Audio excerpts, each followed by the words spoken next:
Assalamualaikum warahmatullahi wabarakatuh. Alhamdulillahi rabbil alamin wa bihi nasta'in wa nastaghfiruh wa na'udzu billahi min shururi anfusina wa min sayyiati a'malina. Man yahdihillahu fala mudilla lahu wa man yudlil fala hadiya lahu. Asyhadu an la ilaha illallah wa asyhadu anna Muhammadan 'abduhu wa rasuluh. Allahumma iftah futuhal 'arifin wa iftah bainana wa baina qaumina bil haqq wa anta khairul fatihin. Allahumma iftah lana abwabal 'ilmi wa akrimna bi nuril fahmi wa zayyinna bil akhlaqi hasanati wal hilmi bi rahmatika ya arhamar rahimin. Raditu billahi rabba wa bil islami dinan wa bi Muhammadin nabiyyan wa rasulah. Jadi pada hari ini alhamdulillah kita dapat hadir duduk dalam masjid ini. Bolehlah saya berkongsi sedikit ilmu bersama tuan-tuan yang hadir, terutamanya tuan imam, ibu masjid, guru-guru, para ustaz dan hadirin dan hadirat sekalian. Kalau ikutkannya pada pagi ini, Al-Fadil Ustaz Bukhari yang mengendalikan tazkirah pada pagi ini, tapi dia ikut malam dia ada perkara penting untuk diselesaikan, dia ada start, jadi dia minta saya ganti. Jadi bila saya ganti, saya bawalah bacaan-bacaan tazkirah saya daripada kisah-kisah Nabi dan para sahabat. Jadi sebelum ni saya baca kisah Sayyidina Osman ibn Affan. Jadi saya baca selepas tu, selepas Sayyidina Osman adalah Sayyidina Ali ibn Abi Talib. Sayyidina Ali ibn Abi Talib ini adalah Amirul Mukminin yang keempat selepas Sayyidina Affan yang duduk dalam keadaan pemerintahan yang penuh dengan fitnah. Sebab bermulanya kisah fitnah daripada Abdullah bin Sabah pada zaman Osman, sehingga Osman dibunuh, dan sehingga ada satu firqah ataupun ada satu taifah yang pergi nak jumpa Ali, nak bai'ah dengan Ali. Bukan keseluruhan, tapi satu kumpulan saja untuk Sayyidina Ali ini jadi pemimpin. Sehingga dia berhabaq dekat Sayyidina Ali, wahai Ali, tolonglah jadi pemimpin. Kalau tidak akan ramai lagi sahabat yang mati. Jadilah pemimpin dan tegakkanlah keadilan, cari siapa pembunuh Osman. Jadi Sayyidina Ali jadi tak torah. Macam bahasa kita tak torah. Sebab apa? Sebab nak cari pembunuh Sayyidina Osman itu susah. Ada riwayat mengatakan Sayyidina Osman itu dibunuh dalam keadaan ramai-ramai. Bayangkan pemimpin kita dibunuh oleh ramai-ramai. Oleh siapa? Orang Islam sendiri, tapi disebabkan oleh fitnah yang datang daripada orang. Sayyidina Osman. Jadi Sayyidina Ali ni sambung lah. Jadi saya kisahkan sikit. Ambil dulu Sayyidina Ali ni daripada kecil. Sayyidina Ali diberi gelaran Sayyidina Ali karramallahu wajhah. Pasal apa dapat gelaran itu? Pasal Sayyidina Ali dia digelar sebegitu oleh ulama kerana Sayyidina Ali ini dikatakan tidak pernah menyembah berhala walaupun sekalipun dalam hidupnya. Tapi setengah ulama kata sahabat lain pun ada juga yang tak sembah berhala langsung. Contohnya Sayyidina Abu Bakar. Sayyidina Abu Bakar memang tak sembah berhala langsung. Ada saya pernah kisahkan dalam kuliah saya di sini, Sayyidina Abu Bakar ketika berada di depan berhala, dia akan pegang lidah dia. Dia kata, aku tak boleh nak puji berhala ni. Mohong yang berhala ni. Berhala tak boleh bergerak, berhala tak boleh makan, berhala tidak boleh membantu dalam kehidupan. Sehingga Sayyidina Umar tegur, wahai Abu Bakar, abangmu pasal bodoh pegang lidah depan berhala. Dia kata, aku tak boleh cakap benda hak. Aku pernah cakap benda betul. Berhala ni memang tak boleh buat apa. Tapi sahabat lain ada gelaran yang khusus. Contohnya Sayyidina Abu Bakar digelar As-Siddiq. Jadi ulama meletakkan Sayyidina Ali ni gelaran dia karramallahu wajhah. Pasal apa Sayyidina Ali ni tidak pernah menyembah berhala? Kerana Sayyidina Ali ni dibela, dijaga oleh Rasulullah ketika dari umur dia kecil. Sebab tu bila masuk Islam, Ali adalah orang yang masuk Islam terawal di kalangan kanak-kanak. Pasal apa Rasulullah jaga? Pasal bapa saudara Nabi ni Abi Talib, penguasa Mekah, dulu dia seorang hebat kaya, tapi ada suatu ketika Abi Talib ni datang keadaan yang susah. Bila susah, Abi Talib ni bagi anak dia kepada saudara-saudara lain untuk dijaga. Contohnya abang kepada Ali, iaitu Sayyidina Ja'far. Sayyidina Ja'far yang mungkin kita akan ceritakan juga lepas ni. Kisah-kisah sahabat Sayyidina Ja'far diserahkan kepada saudaranya Abbas. Jadi mai dekat Ali, Nabi minta, wahai bapak saudaraku, aku nak jaga Ali. Ambillah Rasulullah jaga Ali. Ada riwayat mengatakan Rasulullah jaga Sayyidina Ali daripada kecil, daripada umur dia 4 ataupun 5 tahun, jaga Sayyidina Ali. Jadi Sayyidina Ali ni ditarbiyah terus daripada Rasulullah sallallahu alaihi wasallam, dan Nabi sayang sangat kepada Ali. Sayyidina Ali sayang, Nabi sayang sangat dengan Sayyidina Ali.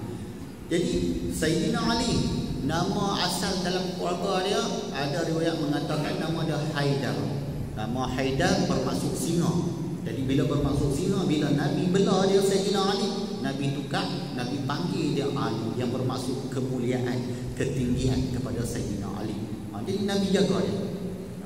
Bila Nabi jaga dia, ada riwayat menyatakan bila datang saja perintah kepada Nabi Muhammad untuk disebarkan Islam, hari ini suruh, esok saja dihantar kepada Ali supaya peluk Islam, dan Sayyidina Ali terus peluk agama Islam. Sebab tu Sayyidina Ali jadi orang yang memeluk Islam terawal di kalangan kanak-kanak. Jadi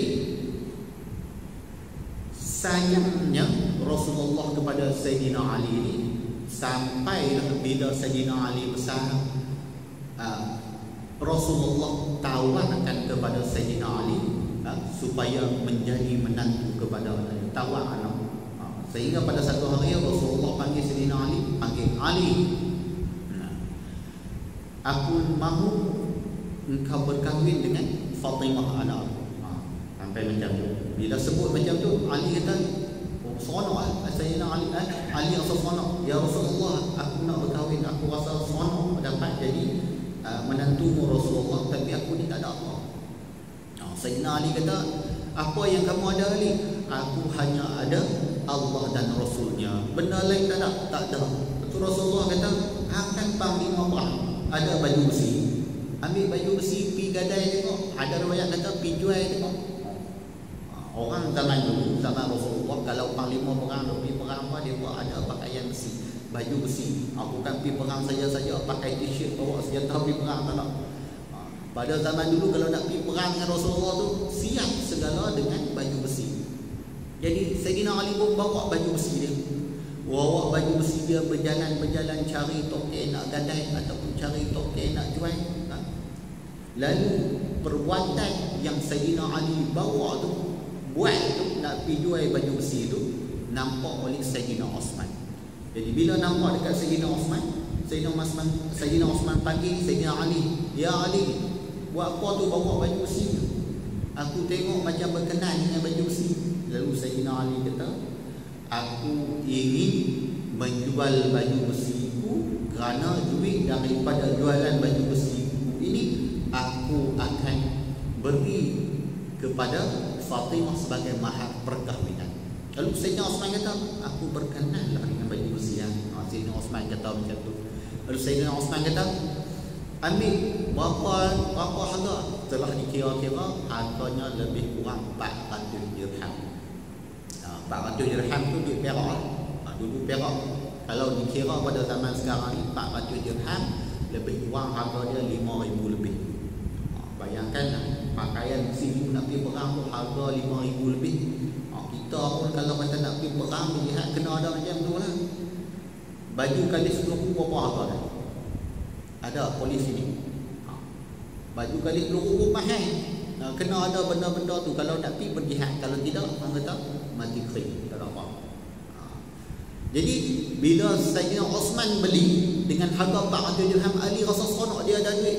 Bila Sayyidina Osman tengok macam tu, Sayyidina Osman pun rasa seronok. Pasal apa Sayyidina Osman rasa seronok? Dia kata apa? Aku akan dapat birai. Birai pula itu Sayyidina Ali, orang yang Nabi sayang. Sayyidina Osman dia rasa macam tu. Menantu dengan Osman pun menantu Rasulullah, Sayyidina Ali pun menantu Rasulullah. Depa pakat-pakat asas sonok. Sayyidina Osman asas sonok sehingga Sayyidina Osman habaq dekat Ali, wahai Ali, aku ingin hadiahkan hadiah perkahwinan ni kepada kamu. Baju besi yang kamu bagi tadi ni aku hadiahkan. Tu dia perangai dengan Rasulullah, baik sama-sama birahi. Bagi balik baju besi ke Rasulullah. Sayyidina Ali tu pergi berjumpa dengan Rasulullah dan berkahwin dengan Fatimah dengan mahar 400 dirham. Tu sayangnya Rasulullah dekat Sayyidina Ali. Sayangnya juga Rasulullah dekat Sayyidina Ali berlaku pada perang Badar. Perang Badar, Muslimin menang. Bila lawan-lawan menang, Rasulullah hilang. Sahabat dia cari, kita dah menang tapi Rasulullah hilang. Mana ni? Mungkin musyrikin Mekah yang culik Rasulullah. Depa cari Rasulullah. Rupa-rupanya Rasulullah ada ketika tu, tapi cari Sayyidina Ali dulu dalam perang Badar. Pasal apa? Cari, nampak Sayyidina Ali luka pada bahagian perut, pergi tolong merawat perut menantu dia. Begitulah sikap bapa mentua dengan menantu. Kita menantu kita dikosok kuat ada. Dia usaha gede dalam lawak kan. Tapi macam itulah sayangnya Rasulullah dekat Sayyidina Ali. Sampai dalam perang Badar, dia cari dulu Sayyidina Ali untuk rawat luka Sayyidina Ali. Sayyidina Ali ni juga sayangnya Rasulullah kepada Sayyidina Ali. Kalau kita tengok pada perang Tabuk, pada perang Tabuk, Rasulullah, Sayyidina Ali ni antara salah satu panglima perang yang tak pernah miss perang dengan Nabi. Tapi ada satu perang dia tak boleh pergi, iaitu perang Tabuk. Rasulullah tak bagi dia pergi. Bila tak bagi dia pergi, para sahabat lain tanya, mesti Ali ni, Sayyidina Ali ni ada buat sesuatu yang menyebabkan Rasulullah mungkin tak bagi dia pergi perang. Jadi Ali pun rasa, aku ni buat apa? Tapi rupanya pada esoknya Rasulullah sendiri umum dekat sahabat yang lain. Dan bila dia umum sebab nak suruh Ali ini jaga Madinah. Dan dia pergi jumpa dengan Sayyidina Ali, wahai Ali, sesungguhnya aku tidak benarkan engkau pergi berperang Tabuk bersama aku kerana aku ingin engkau menjaga Madinah seperti mana Musa menyuruh Harun menjaga kaum Yahudi ketika pada masa itu. Bila dengar tu, Sayyidina Ali kata, sayangnya Nabi dekat dia macam Musa nak suruh saudaranya Nabi Harun. Sayangnya Nabi dekat Sayyidina Ali sampai macam tu. Jadi Sayyidina Ali pun rasa seronok. Bila rasa seronok, dia jaga Madinah pada masa tu, jaga betul-betul supaya hidup dalam keadaan elok. Sementara Rasulullah dan sahabat lain pergi berperang, perang Tabuk.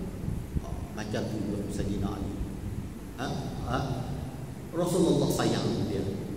Masa perang Khaybar, nak kata Rasulullah sayang juga dengan Sayyidina Ali. Masa perang Khaybar, Rasulullah umumkan, pada esok hari kamu akan tengok orang tu dia sayang dengan Allah, dan Allah juga maklumkan kepadaku bahawa Allah sayang orang tu.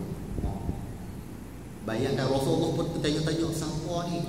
Kita kalau kita sebut kita sayang Allah, mungkin kita sayang Allah, tapi Allah maklumkan kepada Nabi, Allah juga sayang kepada orang tu. Jadi pada keesokan hari, bila orang duk tertanya-tanya siapa Rasulullah nak umum ni, orang yang sayang Allah dan Allah sayang dia, yang akan diberikan pegang panji peperangan ketika nak pergi perang Khaybar. Jadi sahabat lain tertunggu-tunggu. Lalu Rasulullah tanya, mana dia? Ali tak keluar lagi untuk nak pergi perang Khaybar. Lalu bila tunggu, orang sahabat kata Ali tak boleh keluar lagi, mata dia sakit. Rasulullah kata, panggil Sayyidina Ali mai. Rupa-rupanya Rasulullah nak serahkan panji peperangan kepada Sayyidina Ali. Dan Sayyidina Ali itu kita ketahui dalam hadis tersebut bahawa dia sayang Allah dan Allah sayang. Sampai macam itu. Kalau daripada kalangan kita, golongan kita lagi, boleh tak kita nak tahu Allah sayang kita? Untuk wali boleh tahu, Ustaz. Saya duk ngaji, saya duk ngaji. Ada satu bab ni kita boleh tahu kata Allah sayang kita, Allah terima doa kita. Dalam perubatan Islam, kata guru saya, kalau nak tahu Allah terima doa kita, bila kita berubat orang tu lega, tu Allah terima doa kita. Macam kita berubat orang tu merata ni berubat tak sakit, pergi klinik tak, pergi klinik ambil ubat tak lega, pergi dekat sana ubat tak lega, tapi main kat kita doa, ya Allah, ya Tuhanku, la ilaha illa anta, Allahumma anzil alaina dawa min dawaihi, lahu ubat dan syifa kepadanya, dia lega. Apa rasanya? Rasanya Allah terima doa kita. Itulah zaman lagi kalau kita nak rasa kita Allah mendengar keluhan kita sebenarnya. Kadang-kadang kita berdoa ni dalam hati kita rasa macam Allah tak dengar kan? Tapi sebenarnya Allah mendengar keluhan kita. Okey, jadi Sayyidina Ali keluar sakit mata. Lalu Rasulullah buat apa? Rasulullah kata mai sini Sayyidina Ali. Rasulullah ada riwayat mengatakan ludah mata Sayyidina Ali, ada riwayat kan ambil ayak dia sapu di mata. Bila sapu di mata, legalah mata Sayyidina Ali dan boleh pergi berperang Khaibar dengan pegang panji-panji, boleh pergi perang Khaibar. Dengan air liur Nabi, dengan air liur Rasulullah sallallahu alaihi wasallam. Tapi tu Rasulullah lah. Kalau kita tak menjadilah. Kalau kata dalam perubatan Islam, kalau sakit mata kita baca Allahumma rabban nas muzhibal ba'ish fi anta syafi la ilaha illa shifa'u shifa'an la yughadiru saqama wa la alaman illa shifa' fakashafna anka qita'aka fabasaruka al-yawma hadid fasatubsiru wa yubsiru. Itu doa dia kalau sakit mata. Saya biasalah kalau budak-budak sakit mata solat pun biasa buat. Baca ke ayat, ambil ke ayat, ambil ayat tu sapu di mata. Ada juga saya belajar dulu, Tok Guru sebut masa zaman dulu, zaman orang tua buat padi. Bila biji padi tu masuk dalam mata, dia pedih sebab kulit padi tu dia kasar. Bila kasar nak buat keluar tak boleh, nak buat keluar payah. Jadi ada guru saya kata ruqyah ni boleh buat tapi bukan dalam bahasa Arab, dalam bahasa Melayu. Dia kata angkat tangan, buat tangan belah ni, baca alif ba ba berubah, alif ba ba beralif, alif ta ta turun, sapu macam tu. Memang keluar menjadi. Dan dalam perubatan Islam, kalau ruqyah tu dalam bahasa Melayu tidak mensyirikkan Allah, dibenarkan. Kalau ruqyah tu dalam bahasa Melayu duk menurun tapi mensyirikkan Allah, tidak dibenarkan, itu salah. Dalam ruqyah lah, tapi kalau dalam bahasa Melayu, kalau sebut macam saya sebut tadi, alif ba ba berubah, alif ba ba beralih, alif ta ta turun, itu tak ada masalah. Kita dengar apa dia sebut tadi, tapi orang tua dulu macam tu. Orang tua tu macam tu. Yang khabarkan kepada saya ni tak lain tak bukan arwah Tuan Guru Ustaz Harudin. Ketika saya mengaji di Mentalun dulu, zaman arwah Ustaz Azizan jadi menteri besar dulu. Jadi mengaji di sana ramai-ramai. Bukannya sikit mengaji, beratus orang mengaji. Tapi itulah di antara kuliah-kuliah dia habang macam tu. Okey, terus lagi dengan cerita Sayyidina Ali. Sayyidina Ali karramallahu wajhah, dia juga seorang yang cerdik. Bila dididik terus oleh Rasulullah, Sayyidina Ali ini seorang yang amat cerdik, sehingga pada zaman pemerintahan Sayyidina Umar ada orang main uji Sayyidina Umar. Bila main uji Sayyidina Umar, tanya Sayyidina Umar, ada tak dalam Al-Quran menyebutkan tentang makhluk yang lahir tanpa ibu? Tanya Sayyidina Umar pun pedih. Nak cari macam mana dia pun ada main uji tu. Abang kat sahabat Salman Al-Farisi, wahai Salman Al-Farisi, pergi cari Sayyidina Ali main. Lalu Sayyidina Ali pun main. Bila main tu panggil Sayyidina Ali senyum, dia jawab. Rupanya Sayyidina Ali kata, dalam Al-Quran memang ada. Sayyidina Umar pun terkejut, memang ada. Apakah benda, apakah makhluk tersebut? Yang lahir tanpa ibu, yang pertama Adam alaihissalam, yang kedua Hawa, yang ketiga unta Nabi Saleh. Unta Nabi Saleh itu keluar daripada mana? Keluar daripada batu.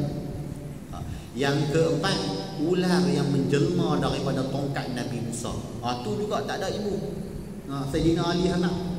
Lalu satu hari las kambing biri-biri yang disembelih oleh Nabi Ibrahim alaihissalam. Itu semua makhluk yang lain, tidak ada itu. Lalu bila dengar macam tu, orang yang main uji Umar tu, oh betul lah macam ni, terus boleh peluk Islam. Sebab apa? Dia pun main, dia pun nak menguji tentang kebenaran Islam. Macam tu Sayyidina Ali ni cerdik. Ada riwayatkan Ali pernah menulis bercakap tentang perkataan 7,000 perkataan tanpa huruf alif. Tanpa huruf alif, dia reka satu karangan tak ada huruf alif, 7,000 perkataan. Itu Sayyidina Ali, orangnya cerdik. Sampai macam sayang Rasulullah sayang dia cerdik, dan juga Sayyidina Ali juga dia adalah panglima perang yang berani, yang selalu berada di sisi Rasulullah. Bukan saja panglima perang yang berani, dia juga adalah di antara panglima perang yang ikut tradisi perang, yang berada di depan dan yang akan lawan. Kalau tradisi perang dulu, kalau sebelum nak perang ramai-ramai ni, mereka akan hadir 3 orang ataupun 2 orang, duduk berdepan 3 orang tu. Kita lawan 3-3 ni, seorang-seorang, lawan aku. Macam tu. Saat dia baru nak perang ramai-ramai. Ketika perang Khandaq, ketika perang Ahzab. Perang Khandaq dengan perang Ahzab tu sama nama dia. Perang Khandaq tu kita panggil perang Khandaq sebab Salman Al-Farisi bagi cadangan kepada Rasulullah dan parit yang luas dia 7 meter. 7 meter lah. Kalau kita kata satu soft kita ni lebih kurang 1 meter, 1, 2, 3, 4, 5, 6, 7. Tu dekat patih. Luas parit. Perang Khandaq tu dari situ sampai situ, tak mau bagi musuh main. Kalau kuda main pun sampai satu nak lompat sana tak lepas. Tu parit yang digali. Dan nama juga perang Ahzab kerana apa? Kerana Ahzab tu maksud dia bersekutu. Apa sekutu dia?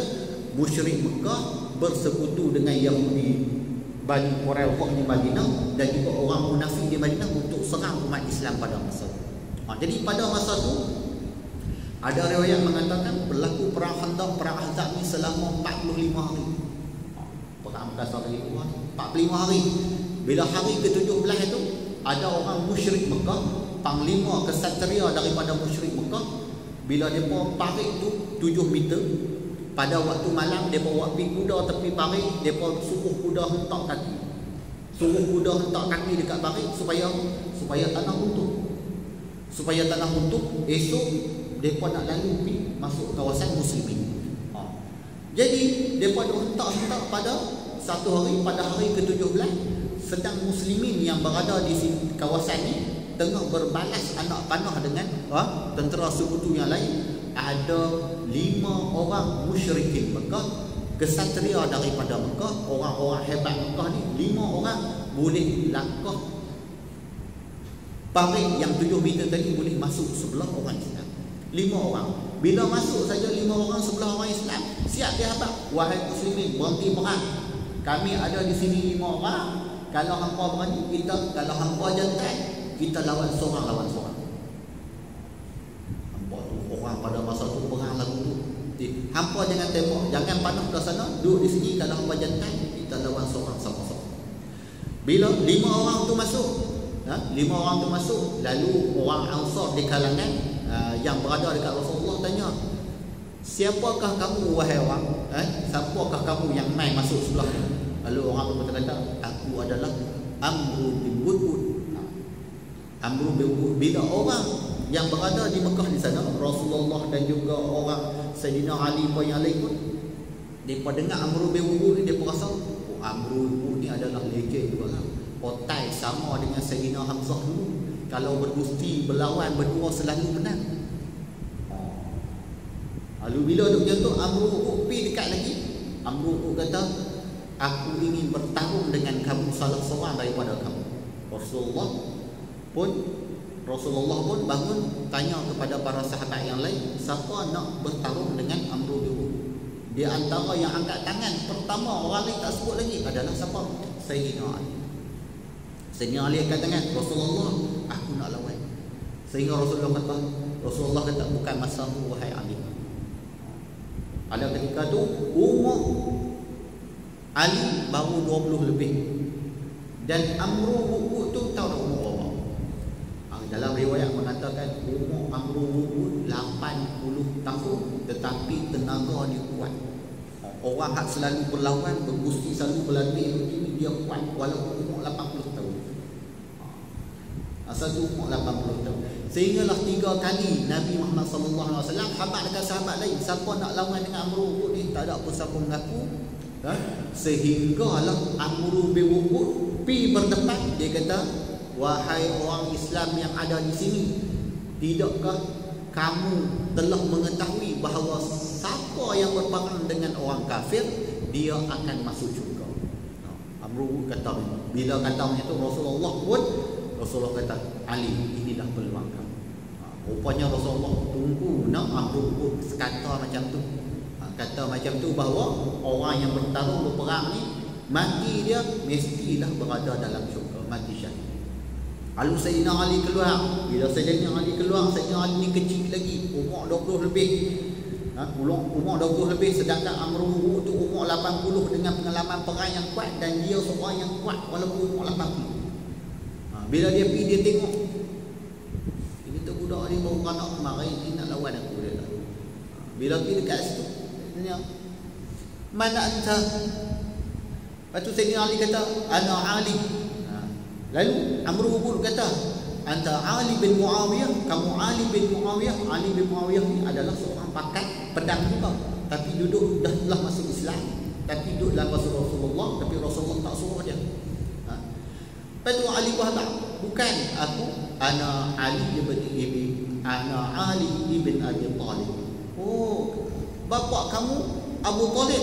Abu Talib itu saudara aku, dia kata, kawan aku. Kalau dia ada, umur dia sama tua dengan umur aku lagi. Amru Wu'ud kata. Lalu kata, wahai anak Amru Wu'ud ni, walaupun dia kasar, dia kuat, tapi dia cakap bahasa elok. Dia kata, anak saudara aku, hang baliklah, aku tak mau bunuh hang. Sebab dia seorang kesatria yang hebat. Dia biasa kalahkan orang yang hebat-hebat. Dia tengok Ali ni taklah sekuat mana pada pandangan dia, dia kesian. Lalu Ali kata, wahai Amru bin Wu'ud, aku tahu engkau kesatria engkau yang tidak akan menolak salah satu daripada 2 tawaran. Ali kata macam tu. Dia kata Abu Wu'ud ni mesti takkan tolak salah satu daripada 2 tawaran. Pasal apa? Sayyidina Ali nak timbulkan kemarahan Amru bin Wu'ud ni supaya perang, supaya lawan dengan dia. Lalu Sayyidina Ali bagi tawaran apa? Yang pertama, dalam tradisi untuk berperang dalam sejarah Islam, bila kita nak lawan orang kafir, kena tawarkan syahadah kepada si pelawan kita. Lalu yang pertama Sayyidina Ali tawar, aku tawarkan kamu, iaitu syahadah, kamu kena bersaksi Allah itu sebagai Tuhan dan Nabi Muhammad itu sebagai Rasulullah. Memang Amru tak maulah. Lepas tu yang kedua, aku tawarkan bertarung dengan aku. Jadi dia kena pilih salah satu. Lalu merah muka Amru Wu'ud. Diriwayatkan dalam buku sejarah, Amru Wu'ud marah. Dia rasa marah. Dia turun saja daripada kuda dia. Yang pertama, dia tebas kuda dia. Dia bunuh kuda dia. Pasal apa? Dia tengok Ali main dalam keadaan berjalan. Dia pun nak perang dengan, nak lawan dengan Ali secara berjalan. Dia bunuh kuda dia sendiri. Walaupun dia mempunyai kuda terbaik, pedang terbaik, dia bunuh kuda dia dulu. Dia bunuh kuda dia, lalu pergilah berperang dengan Ali. Lawan dengan Ali secara pakai pedang dan perisai. Bayangkanlah, dikatakan riwayat pada masa tu Amru Wu'ud ni pakai pakaian besi, hanya nampak mata saja. Nak cucuk tak mana tak boleh dia. Sedangkan Sayyidina Ali pakai pakaian besi, tapi muka dia boleh nampak. Muka dia boleh nampak. Bila berperang, ada riwayat mengatakan bila berperang, perang tu berlaku, lawan tu berlaku secara hebat sehingga pedang mengeluarkan api. Dan mereka berlawan tu tak nampak pasal apa? Pasal debu bertebakan di antara 2 orang mereka. Sampai bunyi pukulan besi itu terlalu kuat, mereka tak tahu Ali duduk tak mana, Amru bin Wu'ud tak mana berperang. Bila berperang, pukul, rupanya Amru bin Wu'ud dia memang kuat. Dia pukul perisai Ali berapa kali, menyebabkan perisai Ali pecah. Bila pecah, lalu Pukulan yang sekali lagi menyebabkan pedang dia itu terlekat pada perisai Ali. Bila melekat saja pada perisai Sayyidina Ali nampak ruang yang terbuka, iaitu di celah kangkang Amr bin Wuqud, tak ada perisai. Dia dalam keadaan jatuh. Lalu Allah beri peluang itulah kepada Ali. Ali tusuk pedang dia melalui celah kangkang Amr bin Wuqud dan ditolak pedang sampai atas, menyebabkan Amr bin Wuqud mati dalam pertarungan dengan Sayyidina Ali. Macam tu. Tapi orang lain tak tahu siapa menang, sehinggalah Sayyidina Ali sebut Allahu Akbar, Allahu Akbar, Allahu Akbar, baru tahu Ali dah menang. Sampai macam tu Amr bin Wuqud meninggal di tangan Sayyidina Ali sebab keberanian Sayyidina Ali. Bertarung sampai tahun. Lalu dia pun masuk 5 orang. 5 orang tadi, Amr bin Wuqud, Ikrimah, Ibnu Jahal, Dirar, Naufal. Seorang lagi saya tak, seorang lagi tak ingat. Lalu 4 orang tadi bila dah ikut, dia pun kata, jom, tok guru kita mati. Cabutlah 4 orang tadi, lari. Bila lari, seorang daripada mereka tu yang bernama Naufal tidak dapat lari secara kuat, lalu dikejar oleh Sayyidina Zubair. Bila sampai dapat saja ke Sayyidina Zubair ambil pedang tebas Naufal sehingga terbelah 2. Ini riwayatkan daripada apa? Daripada Abdullah bin Zubair, iaitu anak kepada Sayyidina Zubair. Ketika itu Abdullah bin Zubair umur 5 tahun. Kalau kita baca kisah di antara pahlawan Islam ni, Zubair bin Awam ni adalah panglima perang yang pergi perang bawa anak dia. Kalau kita lagi perang bawa anak ni, eksploitasi kanak-kanak. Dulu sahabat macam tu. Ada mengatakan orang pernah nampak Sayyidina Zubair ni duduk di, anak dia Abdullah bin Zubair duduk di belakang dia berperang. Ni cerita dia dikisahkan oleh anak dia sendiri, Sayyidina Zubair ni, yang nampak ayah dia potong Naufal tu sebab lari daripada tu hingga terbelah 2 dan 3 orang lagi balik. Lalu musyrikin Mekah bila 2 orang dia mati, dia pun minta balik mayat ni, serahkan balik kami mayat ni, kami akan bagi 10,000 perak. Lalu Rasulullah kata, kita serahkan balik mayat ni kepada musyrikin Mekah, tapi 10,000 perak jangan ambil. Pasal apa? Pasal orang dah mati. Itu menjadi hukum dalam peperangan. Hukum dalam peperangan, kalaulah orang kafir yang kita lawan tu dah mati, kita nak hantar balik mayat dia, tidak boleh ambil. Kalau tawanan kita hidup, boleh ambil. Itu ketetapan hukum. Rasulullah buat macam tu dalam peperangan. Itu maknanya Sayyidina Ali ni seorang yang hebat. Allah sayang dia, Rasul sayang dia, seorang yang cerdik dan juga seorang yang berani dalam peperangan. Sayyidina Ali. Okey, kita masuk sikit pemerintahan dia. Sampai 7.5 dah. Pemerintahan Ali ni dalam kucar kacir disebab pada zaman Sayyidina Osman tu memang dah kucar kacir. Sebab timbul fitnah daripada orang lain yang menyebabkan dunia Islam pada masa tu duduk dalam keadaan tak tenang. Fitnah tu bukan datang daripada orang Islam, datang daripada orang lain, tapi masuk ke dalam kelompok Islam macam kita ni, kita bakal berkelahi. Kita bakal berkelahi nak membunuh pemimpin kita sendiri. Sehingga pada masa tu Sayyidina Ali datang satu taifah kumpulan minta suruh bai'ah dengan dia, kata jadi pemimpin. Sayyidina Ali terima jadi pemimpin. Sehingga ada di kalangan para sahabat sendiri yang tak bersetuju dengan Ali. Di antaranya yang menyebab tu saya kata perbalahan di antara Muslim. Sayyidina Ali yang nak mai pula tu, yang nak mai perang dia daripada Mekah tu apa dia? Iaitu mak kita, siapa lagi? Ummahatul Mukminin Sayyidatina Aisyah. Zubair bin Awam, saya kata tadi perang dengan dia sendiri tu. Sayyidina Aisyah, Zubair bin Awam dan juga Talha mai nak jumpa Ali. Ada riwayat kata, setengah kata mai nak berjumpa, tapi bawa dengan panji peperangan. Pasal apa? Timbul fitnah menyebabkan kita sesama sendiri nak lawan. Lalu berlaku perang Jamal. Perang Jamal ni perang unta. Bila berlaku peperangan di antara Ummahatul Mukminin Zubair dan juga Talha dengan tentera Ali. Tentera Ali, tentera kerajaan, tentera Sayyidina Aisyah, sekumpulan daripada Mekah. Siapa menang? Sayyidina Ali lah menang.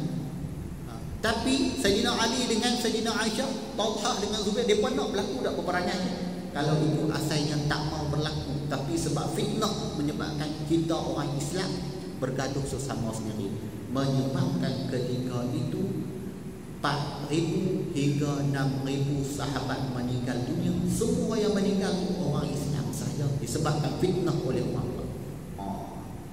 Tu saya selalu kata, janganlah timbul fitnah di kalangan orang Islam kita, merugikan kita. Tu zaman dulu bunuh dengan pedang mati, tetapi zaman ni walaupun tak mati, meracuni pemikiran orang Islam kita. Aku tak suka hang, aku tak suka hang, aku tak suka orang ni, aku tak suka ustaz, aku tak suka dia. Macam itulah berlaku dalam dunia Islam kalau kita percaya kepada fitnah. Ada bila dah berlaku perang pada masa tu, selepas tu dah Sayyidina Osman ni, bila Sayyidina Osman mati, apa yang perlu dibuat? Sayyidina Ali kata yang perlu dibuat, kita perlu cari pembunuh dia, dan pembunuh dia ini kita tak tahu, bunuh ramai-ramai. Bunuh ramai-ramai atas Sayyidina Osman. Yang berhak menuntut kisos kepada Sayyidina Osman adalah saudara dia Muawiyah. Muawiyah pada masa itu adalah gubernur di Damsyik. Setahun lepas tu baru tahu dekat Muawiyah. Pasal apa? Zaman dulu tak ada WhatsApp. Macam kita berlaku lah ni di KL, bohlah WhatsApp, berlaku macam tu tahu lah. Muawiyah main pula, main tuntut pula dekat Ali pasal Pak Osman mati dia bunuh, tidak ada pembelaan. Berlaku pula perang Siffin di wilayah Siffin. Sebab apa? Sebab fitnah, mula dengan fitnah. Bila berlaku peperangan pula Muawiyah dengan Sayyidina Ali, sehingga Sayyidina Ali dengan Muawiyah duduk semeja. Sahabat kita mati ni, orang Islam mati, kita tak boleh perang. Sayyidina Ali kata betul, Muawiyah kata betul, jadi kita tak payah berperang. Bila tak payah perang lagu tu, barulah timbul sekumpulan daripada tentera Muawiyah. Dia kata pasal apa tak mau perang, kami nak perang. Timbullah kumpulan yang nak keluar, junjung Al-Quran dengan tombak. Kata apa? Wahai Ali, kamu tidak menghukum dengan hukum Allah. Kumpulan daripada Ali pun keluar pula sekumpulan yang nak berperang. Rupa-rupanya itulah orang yang keluar daripada kelompok Ali dan Muawiyah, itulah kita panggil golongan Khawarij. Golongan macam itulah yang kita takut ada lagi dalam kumpulan kita. Golongan yang suka memecah belah umat Islam sendiri. Sedangkan fitnah tu lahir daripada luar. Bila golongan tu keluar, barulah Sayyidina Ali dan Muawiyah nampak, mereka ni lah yang selalu melaga-lagakan kita. Rupanya mereka itu adalah orang Islam sendiri, tapi pemikiran fitnah tu dibawa daripada siapa? Orang luar. Orang luar masuk dekat orang Islam kita sendiri, jadi fitnah. Bila dah berlaku macam tu, berbalik duduk di tempat sendiri. Ali jadi pemimpin di Madinah, Muawiyah berada di Damsyik, dan Amr bin As gubernur di Mesir. Rupanya golongan hak keluar tadi, mereka tak duduk diam. Mereka berpakat untuk membunuh serentak 3 pemimpin Islam pada masa itu, Sayyidina Ali, Muawiyah dan juga Amr bin As. Yang nak membunuh Ali pada ketika itu adalah Abdul Rahman ibn Muljam. Yang nak membunuh Muawiyah pada masa itu Al-Barra. Yang ketika nak membunuh Amr bin As pada itu, nama dia Amr juga, tapi Amr bin apa saya tak ingat. Jadi pada waktu subuh mereka set dah, subuh hari itu mereka nak bunuh 3 orang tu. Pada subuh tersebut Sayyidina Ali ditikam. Bila ditikam saja Sayyidina Ali habaq dekat pada waktu subuh, habaq pada sahabat lain, jangan bunuh dia. Jangan bunuh dia. Tangkap dia saja, jangan buat apa-apa pun. Begitulah akhlak Sayyidina Ali. Walaupun dibunuh, walaupun ditikam, tak bagi lagi orang yang tikam itu dibunuh. Sebab apa? Perlu dijatuhkan hukuman qisas ke atas dia. Lalu bila anak Sayyidina Ali bawa main makanan dekat Ali, dia kata, aku tak lapar, bawalah makanan itu kepada pembunuh, aku cukup lapar, takut-takut dia lapar. Sayyidina Ali, itu akhlak dia. Orang bagi makan dekat dia, dia kata dia kenyang, bagilah dekat pembunuh dia tu. Takut-takut dia lapar sampai macam tu. Itu akhlak dia. Sedangkan Muawiyah ketika berada di Damsyik, dia semayang. Ketika orang tu nak tembak dia dari belakang, nak pancung dia dari belakang, dia rokok. Ada riwayatkan Muawiyah di tengah rokok dia terlepas. Tengah duk rokok, dia nak pancung tak kena. Lalu orang tangkap. Begitu juga Amr bin As ketika berada di Mesir, dia sembahyang, dia sakit kepala, ganti orang lain yang dibunuh. Dia pembunuhan pemimpin serentak oleh orang-orang Khawarij pada masa itu, pemimpin Islam. Jadi bila dah berlaku macam tu, Sayyidina Ali minta hukum Abdul Rahman ibn Muljam seorang-seorang dia saja. Tak payah duk sangkut paut dengan orang lain. Dan itulah permulaan timbulnya Khawarij dalam golongan daripada Islam kita. Jadi kita kena jaga jangan percaya kepada fitnah. Fitnah yang daripada orang luar. Kalau saya cerita di sini kisah Abdul Rahman ibn Muljam tu, kita rasa terkilat. Abdul Rahman ibn Muljam tu adalah seorang hafiz Al-Quran. Ketika dia bunuh dia tikam Ali pun dia masih membaca ayat Al-Quran. Dia asal orang Islam tapi termakan oleh fitnah-fitnah yang dibawa masuk ke dalam dunia Islam. Sebab tu dunia Islam pucat kacau. Dan pada Sayyidina Ali selepas memerintah 5 tahun, dan dia wafat juga pada umur 63 tahun. Jadi 4 orang sahabat Rasulullah, Abu Bakar, Umar dan juga Ali wafat pada 63 tahun, kecuali Sayyidina Osman wafat pada umur 82 tahun. Begitulah kisah para sahabat. Dan lepas ni saya akan sambung lagi kisah-kisah sahabat lain. Dan saya rasa hari ini kita berhenti dulu sampai setakat ni. Moga-moga cerita yang diceritakan pada hari ini boleh berikan manfaat dan juga menjadikan hati kita ini sesama Islam semakin kukuh, semakin kenal di antara kita. Tidak mau ada fitnah. Kalau ada fitnah, kita layan fitnah sampai bila pun kita tak boleh berkembang dan saling memberontak di antara kita saja. Itu merugikan kita sebagai umat Islam. Cakap itu saja. Sekian. Wassalamualaikum warahmatullahi wabarakatuh. A'udzubillahi minasyaitonir rajim. Bismillahirrahmanirrahim. Alhamdulillahirabbil alamin wassalatu wassalamu ala asyrafil anbiya'i wal mursalin wa ala alihi wa sahbihi ajma'in. Ya muallima Ibrahim al-hikmata 'allimna, ya mufahhim Sulaiman fahimna, ففهمنا سليمان وكلا آتينا حكما وعلما وسخرنا مع داود الجبال يسبحن والطير وكنا فاعلين. يا رب سليمان ويا رب إبراهيم ويا رب موسى وعيسى ويا رب محمد صلى الله عليه وسلم أخرجنا من ظلمات الجهل والنسيان برحمتك يا أرحم الراحمين. اللهم زدنا علما وارزقنا فهما برحمتك يا أرحم الراحمين. اللهم نورنا بنور علمك وأبعدنا النسيان برحمتك يا أرحم الراحمين. اللهم ارزقنا فهم النبيين وحفظ المرسلين برحمتك يا أرحم الراحمين. والحمد لله رب